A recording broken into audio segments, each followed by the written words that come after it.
On this podcast so far, I've been focusing on natural learning. That's what happens with unschooling and also happens in some alternative school environments. But natural learning is not the only benefit of unschooling. What do families gain from an unschooling lifestyle that goes beyond just a natural learning environment? That's the question for today's episode of the Unschooling Life Podcast. I asked Sandra Dodd, my favorite advocate of radical unschooling, if she could talk more about the differences between unschooling and other education alternatives. I didn't know when I first started what the differences were, but over the years I've seen diverging paths.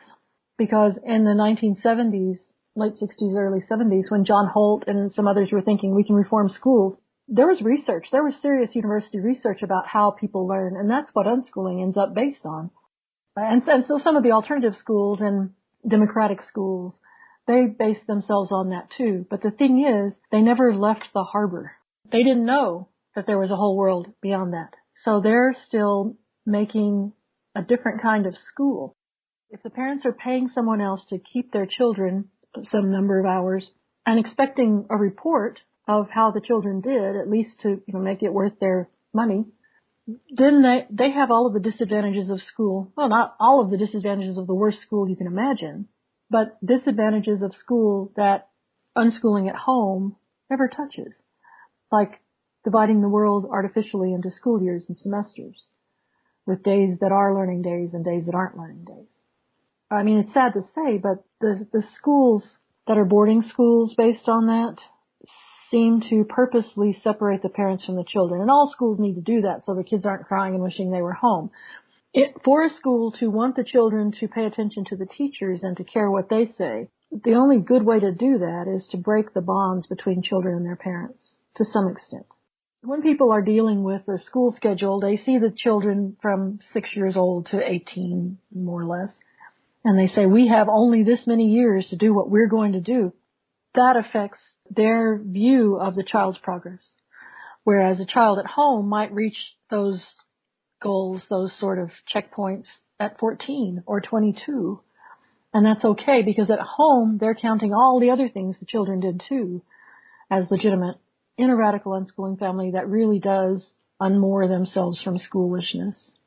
Another thing that happens with radical unschooling is that the relationship between the parents and the children is so close and so warm and direct that it affects not just their day-to-day peace and their learning, but their lives after the children are grown. That's another thing I could not have known when I first started that I see now. Whereas with schools, ideally, if a child develops a really strong bond with a teacher or two and just loves those people and the very sight of them inspires them to think great thoughts, once that teacher's off duty, it's over. It probably will not be a lifelong relationship. For a child whose home life isn't better than school, school is the bomb. It's still school. So I think for a child whose parents can't provide a better environment than they can buy them in a school, school might be great. And sometimes there are long-term relationships between students and teachers, but that's not the goal of school. And if that relationship, if that bonding can be with the parents instead of paid strangers, I don't see any disadvantage to that.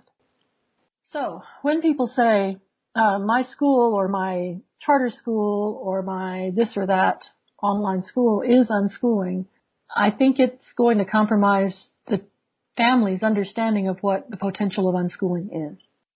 I'm trying to think of what emotion this is. It's not resentment, jealousy. It's something. It's indignation, I suppose.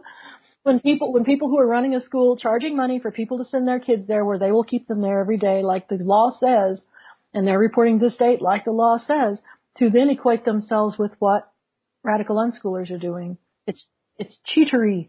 They're cheating.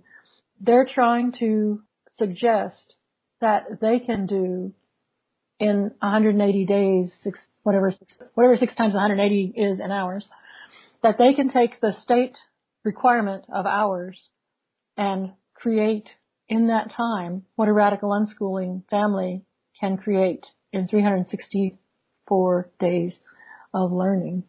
My audio wasn't being recorded properly at this point, but here I said something sort of snarky like, you mean 363 days because of Learn Nothing Day, because apparently I don't know how many days there are in a year. And Sandra said, I took out the one already. It would have been 365. And we had a pretty good laugh about that. But eventually we got back to talking about the other benefits of unschooling, things that people don't necessarily think of as education. It's easy to see if you're going to nurse a baby, the bond, the nursing relationship, and the awareness, the sort of visceral communication that happens between an infant and a mom is going to be lost if that baby is put into full-time daycare. And the mom mourns for a while and then just bucks up and, picks the baby up when she gets off work. But I don't think it can be as close. I don't think the child will ever trust that mother as much as he would have. It's painful to think about. It's painful to look at the effects of that. And co-sleeping helps with bonding when parents can do it. And by bonding, I mean intimate knowledge, each one of the other. The baby can read the mom's moods.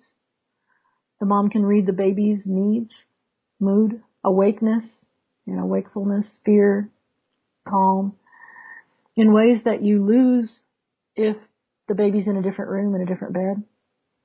Those are just not the things that we speak of in this culture because it has to do with human instinct. When I was a kid, we were told in school that humans don't have instincts, that we have to learn everything we learn from books, that we don't know how to build a shelter, we don't know what food to eat, we don't know anything except through our culture and what we learn in books. I think that's probably true, especially if you set up a religion that says anything that you kind of think is right, that's a message from the devil. You need to not do that. If you didn't read it in the Bible, then it's the devil tempting you not to do what you're supposed to do. And how long has that been going on in this culture? Way over 1,500 years. And so if millions and millions of people were ashamed about giving into their baser instincts, there are whole phrases that go with that, whole shaming phrases. Like, you need to ignore your urges. And they say urges like it's just, it sounds nasty and, stuff is coming out of you. For instincts to have been literally demonized by our culture, by our larger religious culture, it keeps people from knowing how to be. And if people feel like they have to buy a book and read what's in the book, and there's so many different books, then the culture that was supposed to help us know what to do is totally scattered and lost. We're so afraid of instinct. So with radical unschooling, it is possible for a family, even who skipped that part, even who didn't have infant bonding, to, as much as possible, restore a relationship between the parents and the children where the parents really do care what the children think and want, more than they look in the book and see what a 6-year-old should think or want. One thing that John Holt, when he was writing about Teach Your Own, he too had a curriculum in mind. He too was thinking, not teach a curriculum, but do this instead of school until school's out, and then you'll be done, it'll be cool. You will have dodged the bullet. You will have missed out on the damage of school. That's worthy all by itself. But John Holt didn't have any children. He didn't actually do what he was writing about people doing. I respect him. I love his books. I'm glad he did what he did. But then people come along after that and they do it. And then they shared that with each other. And then people did it better than they saw other families do it. Other families would say, well, I wish I hadn't done this. It was all right, but I wish we'd done this. And so entire lives of young people have been lived now since John Holt died, who didn't go to school. And what those families discovered that John Holt could not have known is that if you live your life receptive to the learning around you, accepting of input, appreciative of the other people around you who know things and of the resources around you, and trying not to be prejudiced against input like television and video game and comic book, then what happens is the parents' learning kicks back in. The parents who probably had sort of calcified because of school, they soften back up and they start to want to learn. And so they are learning along with their children, or in a parallel play kind of way. They might all be in the same place, all learning different things, sharing the good parts. The richness of that environment of learning where the parents and the children are exploring what they want to explore and sharing little bits along the way, sliding in and out of each other's hobbies. It is so big. It's so rich. And when the children are old enough to get jobs, mine all got jobs as teens, but in some countries that's not as legal as it is where I am. And when they decide to move out, it's so smooth. It's so normal. It already seems not unusual that a child would move out, would find a cool opportunity and move out. And that the parents would help them willingly, sweetly. And I've seen that now dozens of times, and I assume I will see that hundreds of times before I'm through. And most people have not seen that one time. They can't imagine it. They don't believe it. What they see is that when a child turns 18, everything changes. I've talked to kids who said they were so scared and stressed when they were 17 because they knew when they turned 18, their parents were going to start charging them rent or throw them out, or if they didn't go to university, they should go to the military. All this huge pressure to get out. You're done now. We're done. So people hadn't considered that they could totally avoid that would be a natural offshoot of radical unschooling. Keith and I did think early on, we said, what we're doing is inoculating our kids against the trait of some, or the fact of some kids leaving with the first person who says, hey, baby, you want to live with me? Or, oh, let's go get a house. Or, that sort of energy of young people luring other young people out and away to other states, to other places, to dangerous neighborhoods. We said, it's going to have to be a pretty good offer to beat what they have at home. And so that becomes a safety factor too. If the children know they can stay at home, then someone who says, hey, you want to come do something with me? Do you want to come live with me? It better be a good offer. A few days after recording this conversation with Sandra, she found a few notes she'd written a while back about the topic and sent them to me. She wrote, when unschooling is equated with alternative school, it can blind people to the possibilities of full-on radical unschooling. No matter how extremely great or different a school is from a traditional school or the default standard, it is still a school.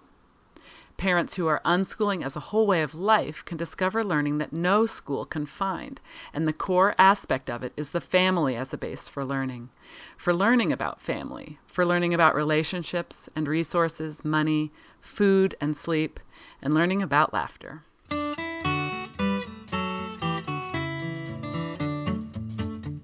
Before the days of Jello lived a prehistoric fellow who loved a maid and courted her beneath the banyan tree. And they had lots of children, and their children all had children, and they kept on having children until one of them had me. We're a family and we're a tree. Our roots go deep down in history. From my great-great-granddaddy reaching up to me, we're a green and growing family tree. The Unschooling Life podcast is brought to you by Amy Childs and unschoolingsupport.com.